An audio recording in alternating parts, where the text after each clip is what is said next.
கங்கை நதி மதுமயே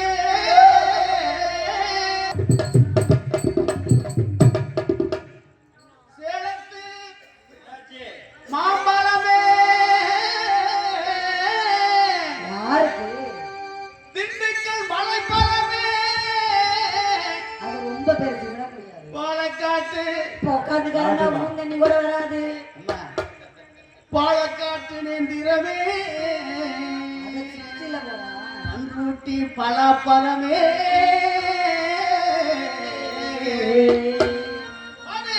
உங்க நாட்டு சென்று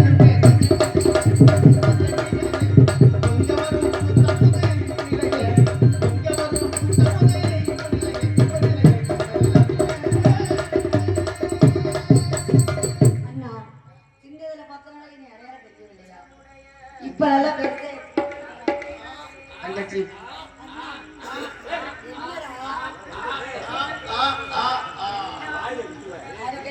அறிவிட்டு போயிருங்க. பத்தியா ஒரே அது மாதிரி தொடர்ந்தே மூடி கிளம்புது. கதை முறைப்படி அண்ணா சொல்லுங்க. கூற மான்களே ஒரு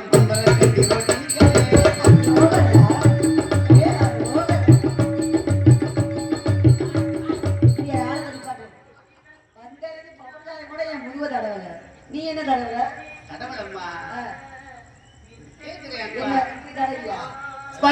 கூற மான்களே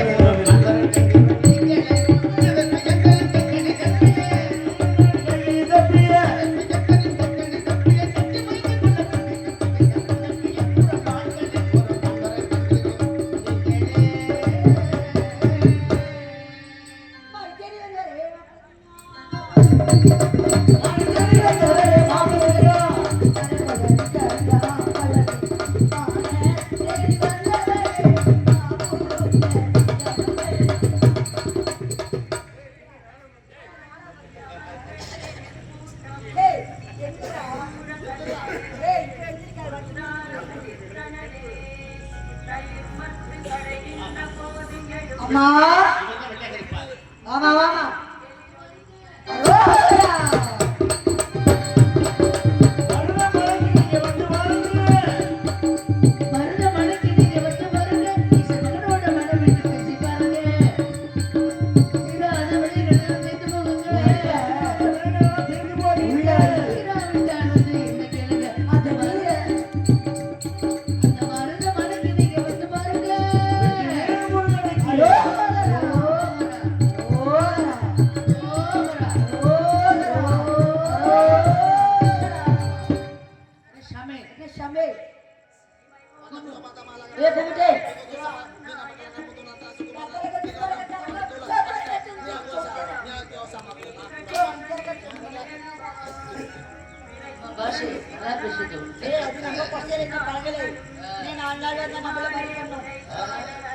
பேருது ஊருது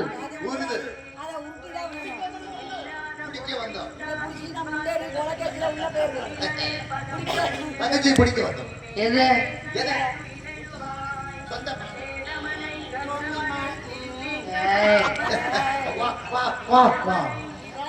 வருக வேண்டுவரே வச்சா வழங்கொழிக்கும் குறித்த நிலத்திற்கு வருகிறது இந்த குலவிடுவர் வருக வச்சா தண்ணீருடைய வழங்கொழிக்கும் மலைவிழம் கற்றவர்கள் போற்றுகின்ற இந்த கழனிக்கு வருகிறது இந்த காவலரை வருக. தாங்கள் யார்? உங்களுடைய பெயர் என்ன? தாங்கள் எதற்காக இங்கு வந்திருக்கின்றீர்கள்? இந்த விவரத்தை சுருக்கமாக எடுத்து கூறுங்கள், பார்க்கலாம்.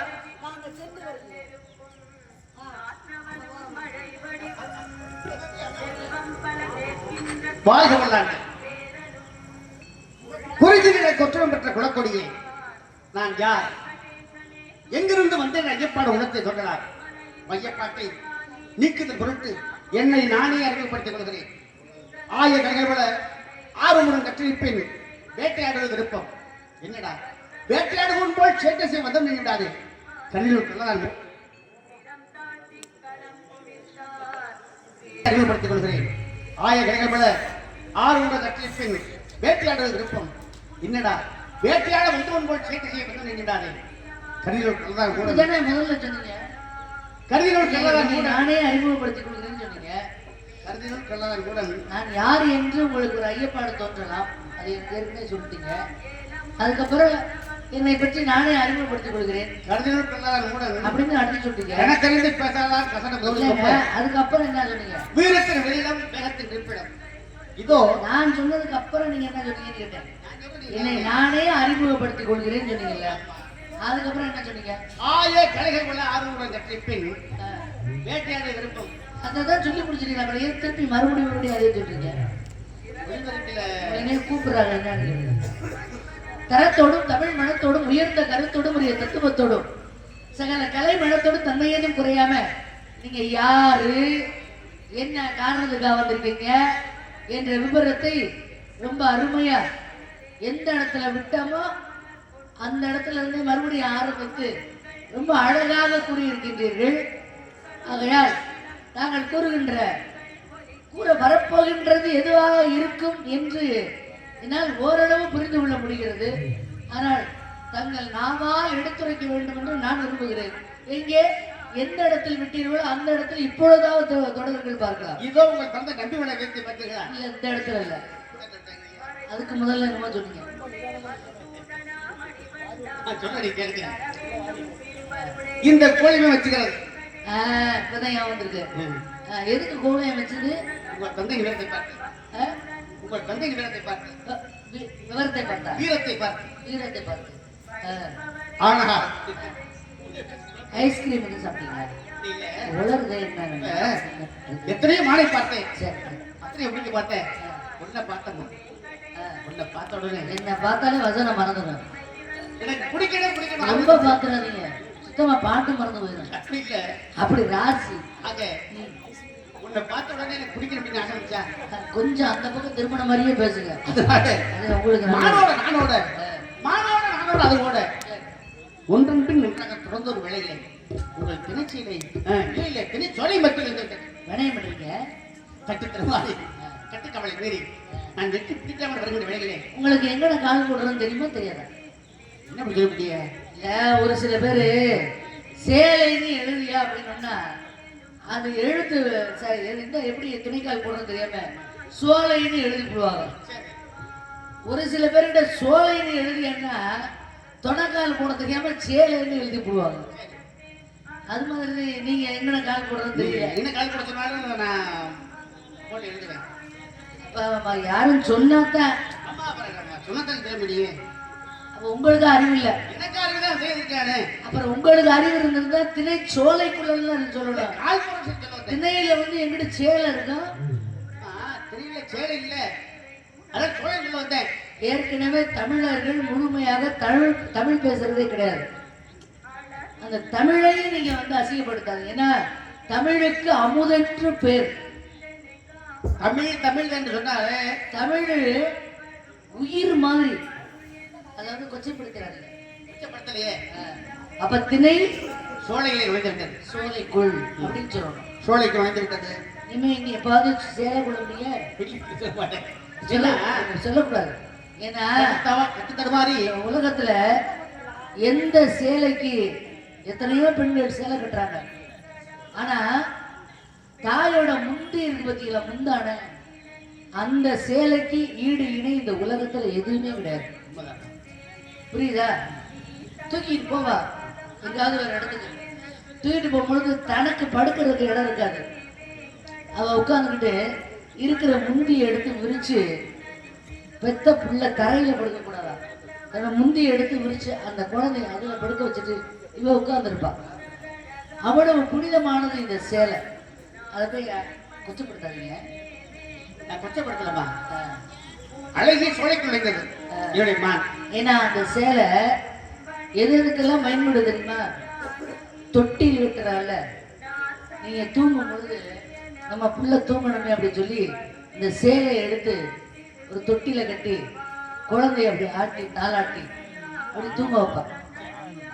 சேலை ரொம்ப புனிதமானது, அதை கொச்சப்படுத்துறாதீங்க. அது உயிரே போயிடுச்சுன்னு வச்சுக்கோங்களேன். பிள்ளை போன இடத்துல இறந்து போயிட்டான். சேலை இறந்து போன உடனே பிள்ளைய பார்த்த உடனே அவன் உடம்புல ஆடை இல்லைன்னு வச்சுக்கங்களேன், இவன் ஆடை இல்லைன்னு கவலைப்பட மாட்டான். தனக்குள்ள இருக்கக்கூடிய உள்ளாடை எடுத்து தன்னுடைய மகனை உடம்பு மூடுவான். சேலை ரொம்ப புனிதமானது, அதை கொச்சப்படுத்தாதீங்க. சேலை புனிதமானது. கட்டிக்கிறவங்கள கட்டி இருக்கிறாங்கல்ல, அவங்கள பொறுத்தது புனிதமா புனிதம் இல்லையானுங்கிறது நம்ம அப்புறம் தான் இப்ப நான் யாரு கட்டின சேலையை பத்தி சொன்னேனே உங்களுக்கு தெரியலையா? தாய் கட்டி சேலை சொன்னீங்க, நான் தேடி வந்த மான் சேலைக்கு சோழத்துல போய் சொன்னேன். யாரு கட்டி இருந்தா என்ன, யாரு கட்டிருக்க சேலை, யாரு கட்டிருக்க சேலைய பொறுத்து இருக்கிறீங்களே, அதுக்கு என்ன அர்த்தம்? இப்ப தாய் கட்டி இருந்தா நீங்க சொல்ற மாதிரி எடுத்துருவோம். தன் காதலி கட்டி இருந்தா, காதலி சேலை கட்டி இருந்தா கட்டி கட்டுவாங்கல்ல, ஆமா, அந்த காதலி கட்டிருக்க சேலையும் அப்படி புனிதம் பண்ணிக்க முடியுமா? அது புனிதமானது இல்லையா? புனிதமானதுதான். புனிதமானது இருக்க முடியுமான்னு கேட்டேன். புனிதமானது அப்படின்னு சொல்றீங்களா, இல்ல புனிதமானது இல்லைன்னு சொல்லுமா? தாய் சேலை கட்டி இருந்தா அது புனிதமான சேலை. சரி, அதே சமயத்துல காதலி இந்த சேலை கட்டியிருந்தான்னா அந்த சேலை புனிதமான விட்டுட்டு போயிட்டான்னா அந்த காதலிக்கு அந்த காதலுக்கு எப்படி தொடர்பு உண்டாகும்? நீங்க ஒரு பொண்ணை காதலிக்கிறீங்க, காதலிச்ச பொண்ணையே கல்யாணம் பண்ணிக்கிறீங்களா, இல்ல அவங்கள ஏமாத்திட்டு வேற பொண்ணை கல்யாணம் பண்ணிக்கிறீங்களா? காதலிச்ச பொண்ணையே கல்யாணம் பண்ணிக்கிறீங்க. அப்போ உங்க பொண்டாட்டி கட்டுற சேலைக்கு மரியாதை இல்லைங்கிறீங்க? மரியாதை இல்லை, இல்ல. பொண்டாட்டி கட்டுற சேலைக்கு மரியாதை இருக்குதா? மரியாதை இருக்குன்னே சொல்லி விட்டுட்டோம்னா தொடாம இல்ல. அப்ப உங்க மனைவி கட்டக்கூடிய சேலைக்கு மரியாதை இல்லைன்னு சொல்ல வரீங்களா? என்ன சொல்ல வரீங்க? தாய் கட்டுற சேலை, காதலிச்ச பொண்ணுக்கு தாய்க்கு சேலைக்கு மரியாதை இருக்கா, காதலியோட சேலைக்கு மரியாதை இருக்கா? மரியாதை இருக்குமா? சேலைக்கு மரியாதை இருக்கு. தொடாம இருந்தோம்னா எப்படி நமக்கு ஒரு ஒற்றுமை உண்டாகும்? காதலிக்கு இந்த காதலுக்கு எப்படி உண்டாகும்? அதுக்கு பெருமை இருக்குன்றீங்களா இல்லைங்கிறீங்களா? சேலைக்கு பெருமை இருக்கு. சேலைக்கு பெருமை இருக்கு. சேலைக்கு பெருமை இருக்கு. 1.5 லட்சம் ரூபாய்க்கு தான் சேலை இருக்கு, அதுக்கு பெருமை இருக்கு, அது இல்லைன்னு சொல்லல. காதலி கட்டி இருக்கிற சேலைக்கு பெருமை இருக்கா இல்லையான்னு கேட்கிறேன். காதலி இருக்கிற சேலைக்கு காதலுக்கு பெருமை இருக்குன்னு விட்டுருந்தான்னு வச்சுக்கோங்களேன். விட்டு தொடாம விட்டுறேன்னா அந்த காதலிக்கும் காதலுக்கும் எப்படி சம்பந்தம் உண்டாகும்? ஒரு காதலியோட சேலையை பார்த்துதான் ஒரு காதலன் காதலிக்கிறாரு. ஆமா, சேலையை பார்த்து மட்டும்தான். அவளுடைய அழகை பார்த்தல்ல, அவளுடைய மனசை பார்த்தல்ல. அழகை பார்த்து மனதை பார்த்து காதலிச்சாலும் அவ கட்டி சேலையை பார்த்து அவளை காதலிப்பிய. சேலையை புனிதமா நினைச்சிட்டு தொடாம வந்துட்டோம்னா அந்த காதலிக்கு நமக்கு தொடர்புலாம் போயிடும் இல்லையா? சேலையை தான் தொடுவீங்க. அப்ப உடம்பு தொடும்போது அப்ப எப்படி சேலை தொடாம இருக்க முடியுமா? நீங்க என்ன சொல்ல வரீங்க? எனக்கே குழப்பமா இருக்கு. இல்ல பெருமை இருக்குன்னு நான் வந்து தாயோட சேலைக்கு பெருமை இருக்குன்னு பேசியிருக்கேன்.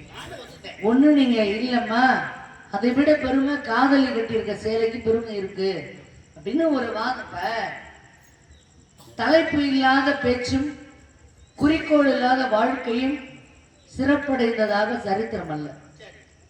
வாழ்க்கைன்னா ஒரு குறிக்கோள் இருக்கணும், நம்ம இதுவாகத்தான் ஆகணும் அப்படிங்கிற ஒரு குறிக்கோள் இருக்கணும்.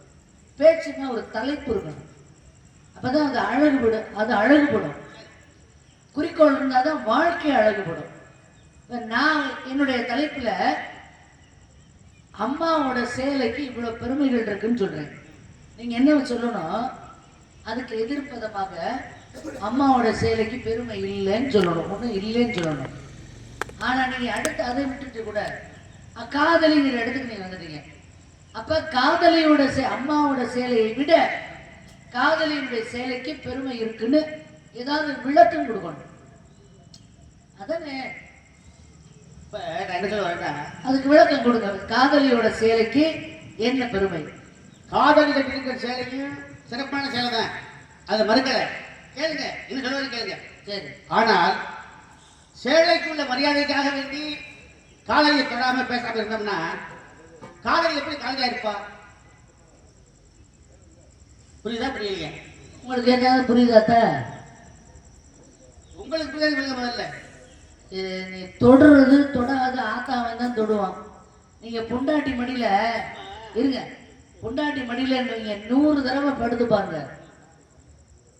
ஆனா 100 தடவை படுத்து தூங்கினால 50 வயசானால ஆத்தா மடியில போய் படுத்து பாருங்க. ஒரு தனி சுகமே இருக்கும். நம்ம மனசுல உள்ள வேதனையோட போய் நீங்க படுங்களேன், ஆத்தா ஒரே தடவை தான் தலையை விடுறா. இதுக்கெல்லாம் போய் இது நான்லாம் என் வாழ்க்கையை எவ்வளவோ தாண்டி வந்திருக்கேன். இதுக்கு போய் பெருசா இது பெருசா நினைச்சிருக்கேன். என் பிள்ளை இப்படி மனசை நோக்கி போயிருக்கேன் விடுங்க அப்படின்னு சொல்றா பாருங்க. அந்த மடியில படுக்கும் பொழுது அந்த வார்த்தைக்கு எழுதவே சொல்ல முடியாது. அவ்வளவு பெருமையான அந்த பெருமை அவ கட்டியிருக்க சேலைக்கு இருக்கு. நீங்க காதலிய போய் நான் தொடுவேன் அப்படின்னு சொல்றீங்களா? தாயும் பெண்ணு, தமக்கையும் பெண்ணு, தாரமும் பெண்ணு. ஆனால் தாய் கிட்ட போய் எதை சொல்லணும், கூட பிறந்த சகோதரிகிட்ட எதை சொல்லணும், எப்படி பழகணும், கட்டிக்கிட்ட மனைவி கிட்ட எதை சொல்லணும், எப்படி பழகணும்னு விதிமுறைகள் இருக்கு. சரி, எல்லாரும் சேலை கட்டுறத இந்த சேலையை விடுங்க. என்னமோ சொல்றீங்க. இல்லம்மா, தாய் கிட்ட எதை சொல்லணும்? தாய் கிட்ட கஷ்டத்தை சொல்லலாம், ஒரு அன்பை சொல்லலாம், வீட்டில் உள்ள செயல்பாடுகளை சொல்லலாம். அம்மா கிட்ட அவங்க அதுக்கு ஆதரவு சொல்லுவாங்க. தங்கச்சி கிட்ட என்ன சொல்லலாம்? தங்கச்சி கிட்ட தங்கச்சியோட புத்திமதி சொல்ற மாதிரி சொல்லலாம். சரி, தங்கச்சி கிட்ட தங்கச்சிக்கு புத்திமதி சொல்லணும். ஆமா. அம்மா கிட்ட நம்மளோட கஷ்டத்தை சொல்லலாம், நம்மளோட கஷ்டங்களை சொல்லலாம். சரி, மனைவி கிட்ட எதை சொல்லணும்? காதலை சொல்லணும்மா. மனைவி கிட்ட ஆமா, காதலை சொல்லணும். அப்பதான் அந்த குடும்பம் நல்லா இன்பமா இருக்கும். காதலை எப்படி சொல்லுவீங்க மனைவி கிட்ட? காதலை எப்படி சொல்லுவீங்களா? இல்ல, அம்மா கிட்ட கொண்டு போய் நீங்க கஷ்டத்தை சொல்றேன்னு சொல்றீங்களே, நான் சொல்றேன், எந்த அம்மா கிட்டையாவது போய் உங்க பொண்டாட்டிக்கு உங்க அம்மாவுக்கும் சண்டை வந்துருச்சு. சரி, சண்டை வந்த உடனே ஆனா ஆண்கள் வந்து பாவப்பட்டவங்களும் அவங்களதான், பாவமானவங்களும் அவங்கதான். அம்மாவுக்கு தாய்க்கும் தாரத்துக்கும் பாலமா இருக்காங்க பார்த்தீங்களா, அவங்களும் ஆண்கள் தான். அதுல பாவப்பட்டவங்களும் ஆண்களே தான். ஏன்னு கேளுங்க, புருஷனுக்கு முன்ன அம்மா மாமியாருக்கு மருமகளுக்கு சண்டை வந்துடுது. சண்டை வந்தோன்னா அதை சமாளிப்பாங்க அந்த ஆம்பளைய.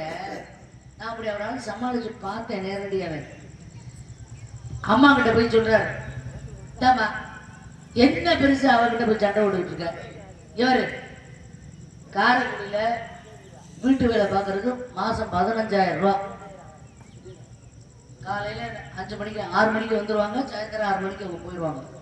வீட்டில் உள்ள எல்லா வேலைகளையும் அவங்க முடிச்சு கொடுத்துருவாங்க. மாசம் 15,000. ஆனா உன் மருமக இருக்காளே, காலையில 6 மணிக்கு தான் வருவாங்க வேலை பார்க்குறவங்க.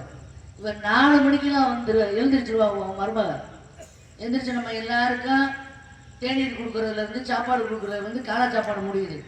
அதை முடிச்ச கையோட மதிய சாப்பாடு ஏற்பாடு பண்றான். அதை முடிச்சோட கூட இரவு சாப்பாடு, இரவு உணவு ஏற்படுத்துறான். இருக்கிற பாத்திரம் மட்டும் எல்லாம் முடிக்கிற, தண்ணி எல்லாம் முடிச்சு வச்சார, எல்லா வேலையும் பார்த்துடுறான். இதுல இருந்து என்ன தெரிஞ்சுக்கிற, வேலைக்காரிக்கு கொடுக்க வேண்டிய 15,000 காசை மருமக மிச்சப்படுத்துறான். வீட்டுக்கு வேலைக்காரி வச்சா 15,000 கொடுக்கணுமா? ஏன் அவகிட்ட போய் சட்டை கொடுக்கிட்டு நீ உட்காந்து தின்னுக்கிட்டு இருக்கிறவங்க அவ்வளோ சிரமமா இருக்கா அப்படின்னு சொல்லி அம்மா கிட்ட சொன்ன. ஆத்து 15,000 கொடுக்கணுமா? அப்ப கூட்டு வேலை பார்க்குறாளா? அப்ப வேலைக்காரி வேண்டாம், இனிமே மருமகளும் எதுவும் பேசக்கூடாது அப்படின்னு சொல்லிடுவாங்க. நல்லா கவனிச்சுக்கணும். அங்க அம்மா கிட்ட சொன்னோடனே சமாதானப்படுத்துறாரு. அம்மா சமாதானமா இருக்க அம்மா இங்க வந்து பொண்டாட்டிக்கு என்ன வச்சுக்காரு கிறுக்கி. அதுவே இப்பவே ஏற்கனவே சுவர் பிரஷர்னு கிடக்குது. இன்னும் இருக்க போறது 4 வருஷமா 5 வருஷமா. அப்புறம் இந்த வீட்டுக்கு ராணி நீ தானடி. அது தெரியாம அந்த வீட்டை போய் சண்டை ஓட்டுக்கிட்டு கிறுக்கி அப்படின்னு பொண்டாட்டின்னு நீங்க சொல்லிடுறீங்க. இது சமாதானப்படுத்தி முடிச்சிட்டீங்களா? இப்போ உங்க விஷயத்துக்கு வர்றேன். நீங்க என்ன சொல்றீங்க, என்னோட இது உங்களுடைய கஷ்டம், இப்படி சமாளிக்கிற கஷ்டம் தானே. என்னோட கஷ்டத்தை போய் என் பொண்டாட்டிக்கிட்ட எங்க அம்மா கிட்ட போய் சொல்லுவேன் அப்படின்னு சொன்னீங்கல்ல. உங்க அம்மா கிட்ட போய் இந்த விஷயத்த நீங்க சொல்லுவீங்களா? சும்மா சொல்லுவேன், சொன்னதான் சமாதானமாக முடிவு சொல்லிடுறீங்களா? ஆமா, எந்த கஷ்டம் அப்படின்னு சொல்லி யார்கிட்ட? அம்மா கிட்ட. அம்மா கிட்ட. பொண்டாட்டிக்கிட்ட அம்மா வேலைக்கு போகுது, அது 4 வருஷம் 5 வருஷம் மண்டையை போட்டுறோம் அப்படி அப்படி பொண்டாட்டிக்கு போய் சொல்லுங்க. அப்படி சொல்லுவேன். இப்படி உங்க கஷ்டத்தை உங்க அம்மா கிட்ட நீங்க போய் சொன்ன உடனே உங்க அம்மா என்ன சொல்லுவாங்க? அப்படித்தான் இருக்குமோ அப்படி அம்மா நம்பிக்கிட்டு மனு மேல பசங்க இருக்காங்க. அப்படின்னு எல்லா அம்மாவும் ஏத்துக்குவாங்களா? எல்லாமே எதுக்கு வேணும்? ஏண்டா நாளைக்கு சாக போற கிழட்டுச்சிரிக்கி நீ என்னைய சண்டை போடுறியா அப்படின்னு ஒரு வார்த்தை உன் பொண்டாட்டி என்னை கேட்கிறா. உனக்கு 15,000 பெருசா போயிடுச்சு, என்னை நாளைக்கு சாக போறேன்னு சொல்லி உன் பொண்டாட்டி பேசுறது உனக்கு பெரிய விஷயமா தெரியல. கேட்பாங்களா கேட்க மாட்டாங்க? அப்படி கேட்பாங்க. அப்படியே இப்படி எல்லாம் சொல்லக்கூடாது. ஆத்துல ஒரு கலச என் கஷ்டத்தை போய் எங்க அம்மாட்ட சொல்லுவேன் அப்படின்னு சொன்னீங்கல்ல, எங்க உங்க அம்மா கிட்ட போய் இந்த கஷ்டத்தை நீங்க சொல்லுங்க. அவங்க வந்து என் ஐயா என் மழை மாதிரி வராது, என் மருமக என்ன பேசுறாலும் பல்ல காட்டிக்கிட்டே அப்படி நிற்பேன் அப்படின்னு சொல்லுவாங்க. என்னதான் பேசினாலும் தாய் என்பவள் தாரத்தை உயர்ந்தவள், மனைவி என்பவள் தனக்கு ஈடானவள். அப்படின்னு பேசாதீங்க. நிகரானவள் எப்படி சொல்றீங்க? அம்மா எனக்கு என்ன நிகரானவன் தான் மனைவி. யாரு மனைவி? என்னை விட ஒசரம் சொல்லிட்டு நான் தொடாம பேசாம இருந்தேன்னா மனைவியா இருக்க முடியுமா? இல்ல, உயர்வானவள்ங்கிறதுக்கு தொடர்றதுக்கும் வித்தியாசம் வேற. உயர்வானவள் என்பவள் தாய். உங்க மனைவி உங்களுக்கு சமமானவங்களா? ஆமா. எப்படி சொல்றீங்க? நான் எந்த வேலையை பங்கேற்று செய்யறேனோ அதே வேலையை அவளும் பங்கேற்று செய்யாதானே குடும்பம் ஒற்றுமையா இருக்க முடியும். சரி, அதனால கணவனுக்கு கஷ்டங்கள் இருக்கிற பொழுது ஒரு மந்திரியை போல யோசனை சொல்லக்கூடியவளும் மனைவி தான். அதே சமயத்துல சந்தோஷம் இருக்கின்ற பொழுது அதை பங்கோடு சமமா மனைவிங்கிறவங்க உங்களோட உயர்ந்தவங்க அப்படின்னு அப்படி சொல்றது. அப்படி சொல்றீங்கல்ல, உங்களை விட உயர்ந்தவர்கள் தான் மனைவி. அது தெரிஞ்சுக்கங்க. அப்படி சொல்லாம கூடாதுன்னு சொல்லாதீங்க.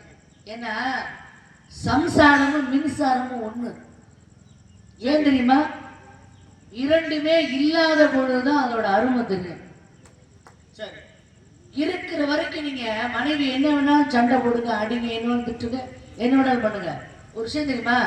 கணவன் இறந்து போயிட்டா வச்சுங்களேன், அந்த இடத்துல பெண்ணு பொம்பளை பிள்ளைய கட்டி கொடுக்கணும். மயனுக்கு பொண்ணு பார்த்து அது அவனுக்கு ஒரு ஏற்பாடு பண்ணணும் அப்படின்னு சொல்லி நம்ம கணவன் இருந்த இடத்துல இருந்து எல்லா வேலைகளையும் நம்ம பார்த்து முடிச்சு, நீங்க பாருங்க ஒரு சில கிராமங்கள்ல 80 வயசு 90 வயசு வரைக்கும் தண்டட்டியை போட்டு ஆட்டிக்கிட்டு, ஏப்பா சித்தி பாபு யாரோ நம்ம வீட்டுக்கு வந்திருக்காங்க யாருக்கு அப்படின்னு 90 வயசு வரைக்கும் தைரியமா இருப்பாங்க பெண்கள். ஆனா ஆம்பளை பொண்டாட்டி மட்டும் இல்லைன்னு வச்சுக்கோங்களேன், வெயில்ல வேகமா நடந்து வந்து வீட்டு திண்ணையில உட்கார்ந்த உடனே மருமக திரும்பி கூட பார்க்க மாட்டான். அப்பதான் பொண்டாட்டி ஞாபகம் வரும், சண்டாளி போய் செஞ்சுட்டா இப்படி என்னை அனாதையா விட்டுவிட்டு நேரம் இந்த வெயிலுக்கு நான் அப்படி வந்து உட்கார்ந்தேன்னா நான் சண்டை கொடுத்து தான் வீட்டை விட்டு கிளம்பி போவேன். ஆனா என்கிட்ட பேசாட்டிய கொஞ்சோண்டு தண்ணியை கொண்டு வந்து என் பக்கத்துல வச்சுட்டு போவேன். அவ இல்லைன்னு உடனே இப்ப என்னை ஏன்னு கேட்க நாதி இல்லை அப்படின்னு எது சொல்லும் தெரியுமா? மனசு சொல்லும். புரியுதா? புருஷனுடைய முகத்தை பார்த்து மனுஷன் பசியோட வந்திருக்காருன்னு உடனே போடுவான், உடனே சாப்பாடு போட்டு கொடுப்பா. அப்ப ஒரு விஷயம் தெரியுமா? உடல் அளவில் வலிமையானவர்கள் ஆண்கள், ஆனால் மனதளவில் வலிமையானவர்கள் பெண்கள் மட்டும்தான். தெரியுமா உங்களுக்கு? மனதளவில் வலிமையான ஆண்கள் இருக்காங்க. பெண்கள் மட்டும் இல்ல. உலகத்துல மனைவி இல்லைன்னு வச்சுக்கோங்க, சகலமும் இழந்து விட்டதாக உணரக்கூடிய தன்மை உடையவர்கள் தான் ஆண்கள். தெரியுமா உங்களுக்கு? அதே சமயத்துல இல்லம்மா, பெண்கள் அப்படி இருந்தா கூட ஆண்கள் இல்லைன்னா பெண்களுக்கு என்ன போறாங்க, நம்மளுக்கு இவ்வளவு சப்பாத்தி தருவாரு, இப்படி எல்லாம் நம்ம பாத்துக்குவாரு, இப்ப ஒரு இல்லைன்னு உங்களை நினைக்க மாட்டாங்க. அவங்க என்ன பண்ண அப்படி நினைப்புகள்லாம் இருக்கும்.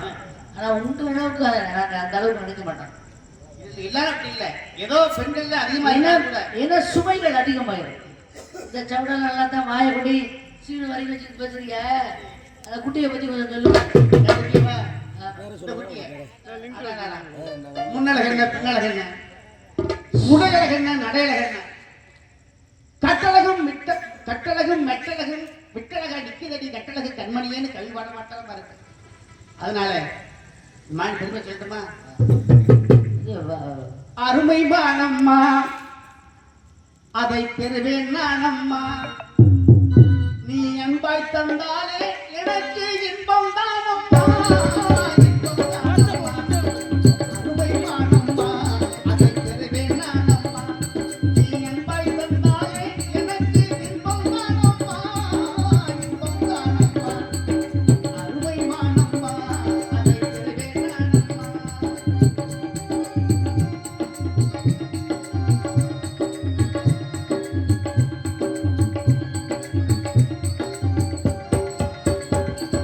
வானின் பெருமை பாரம்மா, வானுலம் போற்று பேரம்மா.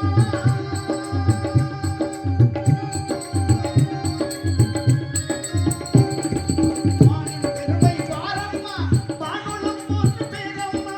அன்பாய் தருவாயம்மா, அன்பாய் தருவாயம்மா. அதனை பிடிப்பேன் நானம்மா. அன்பாய் தருவாயம்மா, அதனை பிடிப்பேன் நானம்மா. அருமை மானம்மா அதை பெறுவேன் நானம்மா. நானம்மா. திரை வைத்த நாடு இங்கே மாடு இல்ல ஓடு. பெரிய தோட்டத்தில் நீங்க பாருங்க. கொட்டைகிட்ட கொண்டு விட்டு கொட்டைகிட்ட நானே. இப்படி பேசிக்கிட்டு நிற்கிறாரே. உள்ள கொண்டவனா இந்த வழி. உள்ள கொண்டவனா திலகவதி. வெட்டியில கொட்டவிட்ட வரமில்ல. வேடுவனே. வெட்டியில கொட்டவிட்ட வரமில்ல. பிரம்ம முகூர்த்தத்துல சுபகாரியம் நடக்கணும். அதான் கிராமம் நல்லா இருக்கும். கிராமம் நல்லா இருந்தாதான் நாடக கலைஞர்கள் நம்மளாம் நல்லா இருக்க முடியும். அதனால மாடுக்கு உண்டான அடையாளம் சொல்லுங்க.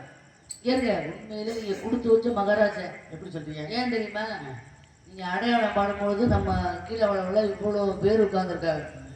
அன்னைக்கெல்லாம் பாவங்க ஒரு வேட்டைக்காரரு 450 டீ கப்பு வியாபாரம் பண்ணாரா? இல்ல அதுதான் கிடக்குது. 550 வாட்டர் கேனு. என்ன அது வியாபாரமானு கேட்குறீங்களா? அது தண்ணியை குடிச்சு போட்டுவிட்டு அவார்ட்ல போயிட்டார். அதை பார்த்துட்டு அவர் அடையாளம் பாடினாரு. உங்களை எச்சரிக்கிறேன், உங்க நல்லதுக்கு தான் சொல்றேன். இப்பவே நீங்க அடையாளம் சொன்னீங்கன்னா இவங்களும் அதை கேட்பாங்க. அப்ப இவங்களும் கிளம்பிட்டாங்கன்னு வச்சுக்கோங்க. அப்புறம் இந்த டீ கப்பு வாட்டர் கேனு இந்த ஐஸ்கிரீம் இதுகளை தான் பாடணும். சரி, இப்படி சௌரியா மாட்டுக்கு அடையாளம் சொல்றேன். நீங்க நிச்சயம் எனக்கு கொடுத்தாருண்ணா. இருந்தா தாரேன். நிச்சயம் வைக்கணும்ல. செஞ்சிடாரு பிரம்ம முகூர்த்தத்துல கொடுத்து விடுங்க. ஆமா இருந்தா தரமாட்டேன். நானும் வச்சுக்கிட்டாலும் வச்சேன். அடையாளத்தை சொல்லுகிறேன் கேளுங்க. இல்லைன்னா உள்ள ஒரு 60 வருஷம் கணக்குல அந்த மானம் கொடுத்து விடுங்க. யாரு விஜயா சொல்றீங்க? இந்த பிள்ளை சண்டைக்கிற போது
அது மேயாகமா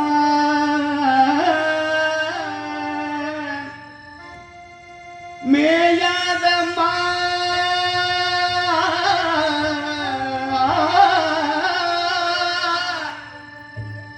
அது மேயாகமா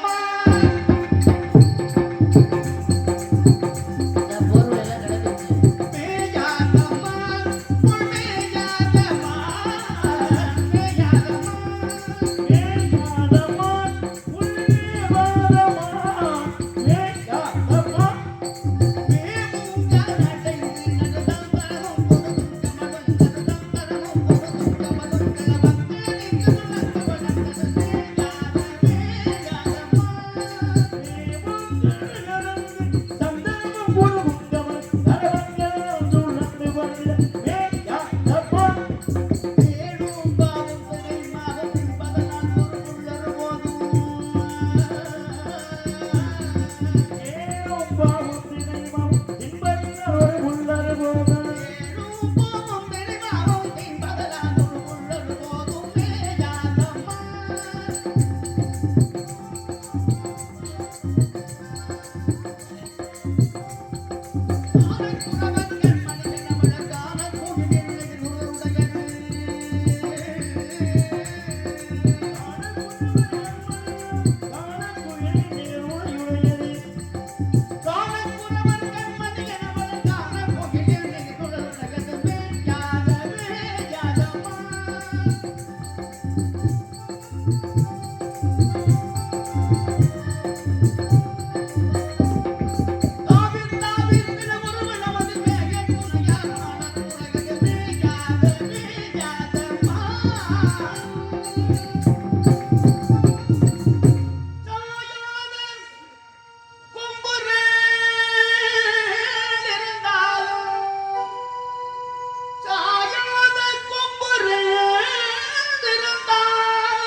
தலை நிமிர்ந்து வாயாத மான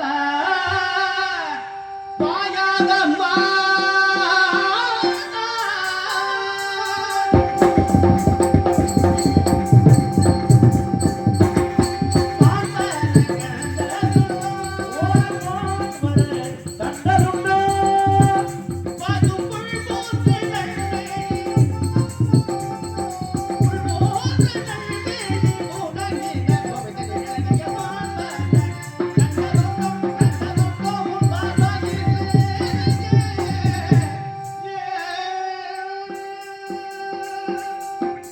ஏங்க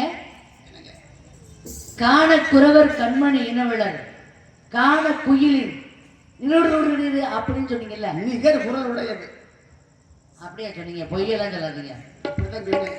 வீடியோ ஓடிக்கிட்டு இருக்கு, தப்பா சொல்லக்கூடாது.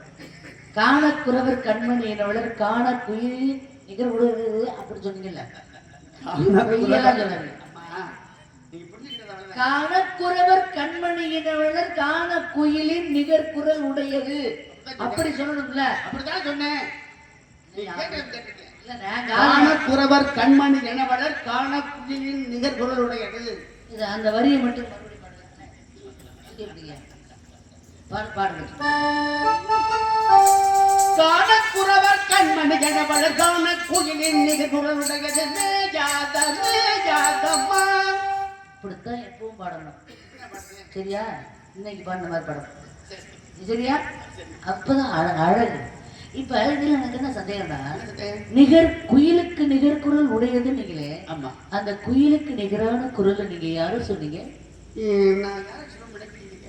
நீங்க யாரும் நினைக்கிறீங்க? நான் தான் கண்டேன், கனவாக கண்டேன். உங்களை தாங்க சொல்றேன். என்னைய விரும்புறீங்களா? அந்த வேலையை போச்சு. ஐயே, இப்ப தாமதமா வந்துட்டீங்க. நீங்க மனசால நீங்க தாமதம் வந்துட்டீங்க. எப்படி சொல்றீங்க? ஏன்னா நான் வேற ஒரு ஆளை விரும்பிக்கிட்டு இருக்கேன். எப்படின்னா வேற வேலையா? நானுக்கு போறேன். அது எப்படி? நான் ஏன் உங்களை விரும்பலன்னு தெரியுமா? இந்த ஆயுதத்தை எப்ப புதுசா மாத்துறீங்க அன்னைக்குதான் உங்களை விரும்பலாம்னு பாக்குறேன். ஆயுதத்தை பார்த்து பயப்பட வேண்டாம். பெரிய பணமரத்தை கூட ஆயுதத்தை பார்த்து பயப்பட வேண்டாம். சிறு பள்ளிதான் ஏற்கிறது. பெரிய மலை கூட வசனத்துக்கு யாரு உங்களுக்கு வாத்தியாரு? சிறு புலிதான் கிடைக்கிறது. இல்ல, பனைமரத்துல பள்ளி ஏறதெல்லாம் ஒரு வசனம் பேசிக்கிட்டு இருக்கீங்க. பெரிய மலைய இல்ல, சிறு புலியா உடைக்குது. இது என்னது பேரு? சிலிமுகமான பெயர். உரிச்ச வாழைப்பழத்தை 9 விட்டு விட்டு முளை. இது ஆனா உண்மையிலே உங்களுடைய குரல் நல்லா இருக்கு. அது ஒண்ணுதான் சம்பளம், அதுக்குதான் சம்பளம் கொடுக்கலாம். இல்லப்பா. ஆனா அம்புக்கெல்லாம் எங்க அப்பாட்ட சொல்லிடுறேன், அப்பா அம்புக்கு 1000 ரூபாய் நீங்க குறைச்சு கொடுங்கப்பா. அதை விட இந்த கிரீடம் ஒண்ணு வச்சுட்டு வரைய வருங்க, ஆமா, அதுக்கு 2000 ரூபாய் குறைக்கணும் முதல்ல. அப்படியா? நல்ல வேளை முருகன் சிலையா இருக்காரு. சரி, அது ஒரு புக்கம் இருக்கட்டும். சரி, நான் வேலாயுதத்தை விரும்புறேன். ஏ அண்ணா, பண்டி புரண்டோட சாணி தேவை வண்டி முருகோட சாணி தேவை வாழ்க்கையது போலவே போலவே ரெண்டு நெஞ்சுள்ளம் தேவை சொந்தம் சொன்னாத ஆசை கொண்டு போத்து மாப்பிள்ளை மாறாரோ இன்று மாப்பிள்ளை மாறாரோ இன்று வந்தாலும் பழனில்லையே மாறி தந்தாலும் மதைவாக ஆடிலையே வண்டி முருகோட சாணி தேவை வாழ்க்கையது போலவே போலவே ரெண்டு நெஞ்சுள்ளம் தேவை ரெண்டு மண்ணுள்ளம் தேவை தேவை தேவை இளவை கண்டு ஏன்னா இளவை கண்டு மலரும் மழை இலக்கை அந்த ஆள் என்ன சொல்லியிருக்காரு தெரியுதா? என்னை விரும்புறாரா? ஆ. ஆ, அந்த நீ வந்து நின்னுட்டு இருக்காரு பாரு. உன் மேல கொஞ்சம் பயம் இருக்கா அவருக்கு? நீ எல்லாம் ஒரு தங்கச்சி, உன்னை நம்பி எல்லாம் ஒரு தங்கச்சி, நான் எப்படி வர்றது? என்னை நம்பினா அப்படித்தான், அவ்வளவுதான் சரி. இது தெரியாம நீ என்ன நம்பிக்கிட்டே இருக்க தங்கச்சி. சரி, சரி, சாமியை கொண்டு வந்தாங்க. மனம் படைத்தேன் உன்னை நினைப்பதற்கு நான் வடிவெடுத்தேன் உன்னை மணப்பதற்கு மனம் படைத்தேன் உன்னை நினைப்பதற்கு நான் வடிவெடுத்தேன் உன்னை மணப்பதற்கு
இரண்டும் முருகனுக்குரியது. தூக்கத்தில் கனவென்று தான் உரைத்தார்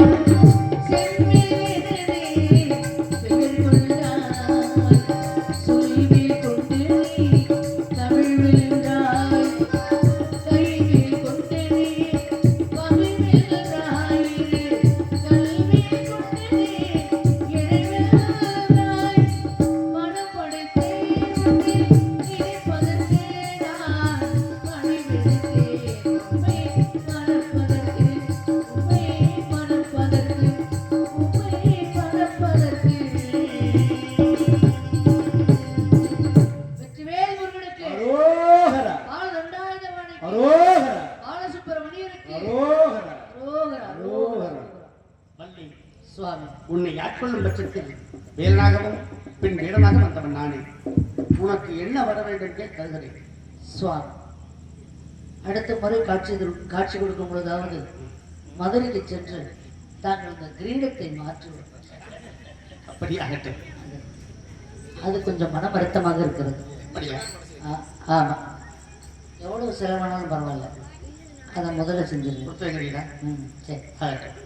உலக மக்கள் எல்லாம் வள்ளி தெய்வயானை சமேத சுப்பிரமணியன் எனக்கு முருகனான சென்னை வந்துடுது சொன்னாரு. மாலை அவசரப்பட்டு அடுத்த ஆள் இடத்துல போட்டுருவோமோன்னு. முருகனை காதல் பண்றேன் முருகனை காதல் பண்றேன்னு சொல்லி விட்டு இன்னும் ஆனா இந்த வேலாயுதத்தை வச்சுதான் கொஞ்சம் ஓரளவு நம்புற மாதிரி இருக்கு. அதுக்கு கொஞ்சம் வேலை இருக்கு, அதை பார்த்துக்குவோம். அதுவும் ரொம்ப பூஜையா தான் இருக்கு. அதனால சொல்றேன், உலக மக்கள் எல்லாம் வள்ளி தெய்வ யானை சமேத சுப்பிரமணியன் என்று அழைக்க வேண்டும். பணத்தை வாங்கினா பேங்க்ல போடுறதுல எல்லாமே கொஞ்சம் செலவு பண்ணணும். உலக மக்கள் எல்லாம் வள்ளி தெய்வ யானை சமேத சுப்பிரமணியன் என்று அழைக்க வேண்டும்.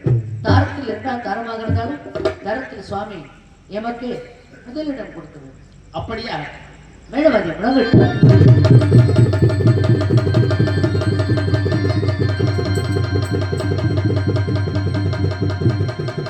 நாடு செழிக்கவனும் நல்ல மழை பெய்யவன் நாடு செழிக்கவனும் நல்ல மழை பெய்யவன் ஒரு செழிக்கவன் நோயான தக்கவன் ஊரகமாக வேணும் பற்றி பெரியவன் பார்ப்பான மக்கள் பற்றி பெரியவன் பார்ப்பான மக்கள் புது பெரியவன் நோயான தக்கவன் ஊரகமாக